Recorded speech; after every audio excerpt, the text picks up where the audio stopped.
Hello ma'am. आए हैं। Ma'am मेरे को ये पूछना था, जैसे कि हम एस्ट्रोलॉजी में पहले से प्रिडिक्ट कर देते हैं कि ये बच्चा बड़ा कि ये बनेगा, इस टाइम पीरियड में इसके इतने बच्चे होंगे, ये होंगे, सब कुछ एवरीथिंग पहले से बता देते हैं। क्या टैरो में भी ऐसे ही बता सकते हैं पहले से सब कुछ? क्या क्या पहले से सब कुछ बताना है? जैसे कि बच्चा होता है, हम पंडित को दिखाते हैं क्या ये हमारा हम्म। हॉरोस्कोप है, आप मेरे को बताओ, कि वो सब कुछ बता दे, बड़ा होकर बच्चा ये जज हम्म। बनेगा, डॉक्टर बनेगा, हम्म।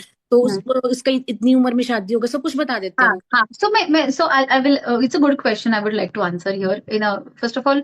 हर एक मोडालिटी का ना एक रोल है। Okay, numerology, so astrology and numerology are very much similar.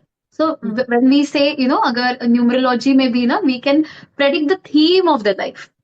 Hmm, okay, कि इसका अगर डेट ऑफ बर्थ मान के चलो 1 है तो इसका स्वभाव क्या रहेगा, लाइफ पाथ नंबर अगर 6 है तो इसका क्या पॉसिबल हो सकता है लाइफ में। हम्म, पिनाकल साइकिल 5 है तो ये पीरियड में उसका शायद बहुत ज्यादा घर चेंज होगा, ये। सो सो दिस इज हर एक, जैसे जैसे बोलते हैं ना कि like allopathy is a different stream, homeopathy is a different stream, Ayurveda is a different stream, it has got a individual unique characteristics. So astrology and numerology is little similar ki in terms of predicting this.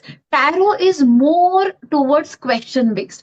Tarot is suitable when you want to predict, कल क्या होगा, कल हम्म, क्या होगा, परसों क्या होगा, next month में क्या होगा। ओके, शायद न्यूमरोलॉजी में इतना वो एक्यूरेसी नहीं आएगा। अगर न्यूमरोलॉजी में यूज कर रही हूँ कि ओके ये डे का नंबर ये है तो आपके लाइफ में क्या हो सकता है 3 दिन के बाद, तो इतना शायद एक्यूरेसी नहीं आएगा। It is hmm, at a theme level, at a generic level. However, with a tarot card, short-term future can be predicted very well. All right, hmm. but using cards, you can also try. You can also try. You can just ask powerful questions, and you can ask कि इसका nature, सो nature we can decode with the tarot cards. नहीं, जैसे कि tarot में इसका मतलब ये होगा, जब कोई क्वेश्चन पूछेगा तभी उसका आंसर दे सकते हैं, पहले से हम नहीं जान सकते। जैसे कि हम कोई भी हॉरोस्कोप खोल के देख सकते हैं कि इसका ये होगा वो होगा, लेकिन वो ये है कि क्वेश्चन बेस्ड है, कि जब भी पूछोगे नहीं, तभी क्वेश्चन आंसर बेस्ड है, मिलेगा। मतलब मुझसे क्वेश्चन बेस्ड है, मतलब मान के चलो कि अगर मान के चलो आपका कोई भाई है जो घर में कोई फैमिली मेंबर है, तो hmm, they are not coming and asking you questions, you are asking cards और यूनिवर्स द क्वेश्चन। कुंडली भी करती है ना नहीं, ऐसे एस्ट्रोलॉजी में तो। पंडित ऐसे कि जैसे कि हम बनाते हैं ना, तो वो पंडित जी वहां पे लिख के देते हैं कि बड़ा होके ये बनेगा, इसकी इतनी अर्निंग होगी, ये वो सब। करेक्ट करेक्ट, तो हम्म, लिसन लिसन टू मी। तो बड़ा हो कि पंडित जी ऐसे ही बोलेंगे नहीं ना, उसमें कुछ तो बैक एंड में कैलकुलेशन होता है, बैक हम्म, एंड में कुंडली ड्रॉ होती है, हम्म, बैक एंड में कुछ तो पंडित जी करती है ना, डायरेक्ट पंडित जी करते हैं ना, he may take half an hour to write a kundli. Hmm, कुछ तो कैलकुलेशन बैक एंड में करते हैं। तो हम्म, वो जो कैलकुलेशन जो बैक एंड में करते हैं, सिमिलरली टैरो में it is a question based. So not, you don't have to wait for client to ask questions to you. You can ask questions to the clients, to the universe and to the tarot. Are you getting what I'm saying, Dimple? It's a हाँ, method, it's a method. जैसे पंडित जी भी कुछ ना कुछ calculation background में करेंगे कि ये ग्रह कितना कौन से पोजीशन में है, फर्स्ट घर में है या सेकंड घर में है। ये कैलकुलेशन जो है, it's a foundation of astrology. Similarly asking questions to the universe is a foundation of tarot card reading. Whether client ask you or not, वो छोड़ दो, you can also ask questions on behalf your clients, right? You don't need to wait कि client कब पूछेगा। No, but you can speak more. अगर client है वो पूछने के लिए आया ना, वो तो बस एक क्वेश्चन पूछेगा, पूरी लाइफ का तो नहीं पूछेगा ना, कि जो अभी प्रेजेंट में हो रहा है वो पूछेगा ना, फ्यूचर का तो नहीं हम बता सकते। क्यों नहीं बता सकते? Tarot card predicts the future, मतलब मुझे नहीं क्वेश्चन समझा आपका। नहीं, जैसे कि हम मान लो मेरी कोई चीज खो गई तो मैं वो पूछूंगी, वो बता देगा टैरो कार्ड, ठीक है।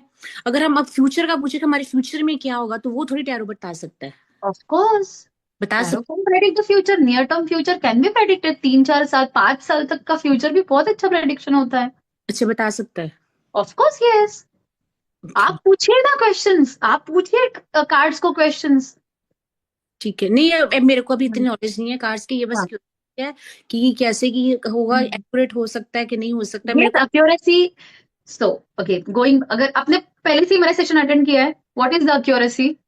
हम्म, what is the accuracy? See, नहीं there मेरे are certain things, listen, there are certain things which are destined in our lives. Hmm. So okay, so मैं वही बोल रही हूँ कि उसके लिए बहुत स्पिरिचुअल बैकग्राउंड नॉलेज होना बहुत जरूरी है। तो ये accuracy, it is a very superficial question, and in a superficial level पर ही मुझे आंसर करना है, तो yes it will be accurate. क्योंकि मैं अभी तक मैंने ये टैरो का तो सुना ही अभी है, पहले तो शुरू से एस्ट्रोलॉजी में बिलीव किया ना, तो ठीक है, ठीक है, हाँ हाँ। सी लगा कि इधर you believe everything, otherwise you believe nothing. हाँ, जैसे कि किसी ने बताया ना कि एस्ट्रोलॉजी जितनी मर्जी पढ़ते जाओ वो खत्म ही नहीं होती, मोर टू मोर। तो इसमें ऐसा नहीं। Similarly with the tarot, हाँ, similarly with the tarot, similarly with the numerology. It's नहीं, all the art. हाँ, भी ऐसा नहीं कि थोड़ा इसका है कि सीख लो सब कुछ आ जाएगा, ऐसे तो नहीं है। कोई भी साइंस में ऐसा नहीं है। कोई भी चीज़ ऐसे आपको नहीं है। डेप्थ में There is जाना a depth, पड़ेगा। there is a, it's a ocean. Tarot का reading is a ocean. Okay. Astrology is a ocean. Ocean one, ocean two. Numerology is a ocean three. Palmistry is ocean four, five. वो खत्म नहीं होगा। So मैं वही बोल रही हूँ कि you are asking questions at a superficial level. I will answer yes, it will be accurate. But accuracy मतलब क्या? Predictions मतलब क्या? What are those? These are the choices that we have made at a soul level before even we are born. So, are you aware about these concepts? This is very important. And I have covered all these concepts in my course. जैसे कि PLR भी आ गया है कि past life regression का भी, तो इसमें भी क्या Mhm. पता कर सकते हैं, सब कुछ पता कर सकते हैं। See, PLR का again, this is not a scope. Of course, I can answer this question, but this is scope नहीं है ये session का. So I will not choose to answer. I have answered to the question you're asking. These are the different modalities. Her okay. एक का role अलग है। PLR में जाके आप फ्यूचर प्रेडिक्ट करोगे क्या? नहीं, उसका रोल कुछ अलग है। To decode the past life, to decode the blocks. Correct, हर एक मोडालिटी, हर रेकी का मॉडलिटी का रोल अलग। अलग है। यस। राइट। ठीक है। जो रोल एस्ट्रोलॉजी प्ले करता है वही सेम रोल अगर आप हर मोडालिटी में एक्सपेक्ट करोगे तो उस तरह नहीं होगा। It can be use as a combination as well. So कभी कभी करेक्ट, न्यूमरोलॉजी और टैरो को आप कंबाइन करके आपके बहुत अच्छा प्रेडिक्शन होता है। बहुत बेटर कर सकते हो। So it is I all know that. The role of each of the things that you are doing. Correct. So let's move on